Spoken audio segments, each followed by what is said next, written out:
শুভ সকাল বন্ধুরা, কেমন আছো সবাই? আশা করি ভালো আছো। তবে আরেকটা মিনি ব্লগে তোমাদের সকলকে জানাই অনেক অনেক স্বাগত। তবে দেখতেই পাচ্ছ এখন আমি মায়ের মন্দিরে আছি।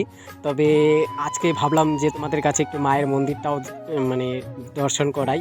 তবে অনেক দিন হয়ে গেল মাকে তোমাদেরকে দেখাচ্ছি না। তবে আজকে আমরা কি কাজ করি, মন্দিরে কাজ করে দোকান চলে যাই, সেটাই তোমাদের কাছে একটু শেয়ার করলাম। তবে দেখতে থাকো। প্রথমত আমি ঝাড়ু নিয়ে নিয়েছি, তো মায়ের মন্দিরটা আগে ঝাড়ু দিয়ে নিব, তারপরে মুছবো। কি দিয়ে মুছি তো সেটাও তোমাদেরকে দেখাবো। তবে আমার ঝাড়ু দেওয়া কমপ্লিট। তারপরে দেখতে পাচ্ছ আমি বেলচার মধ্যে নোংরাগুলো নিয়ে নিলাম, আর এটা নিয়ে ডাইরেক্ট ডাস্টবিনে ফেলাবো, কারণ সেটা যেখানে সেখানে ফেলানো যাবে না। কারণ পরিষ্কার রাখাটা আমাদের কর্তব্য, সেটাই করছি।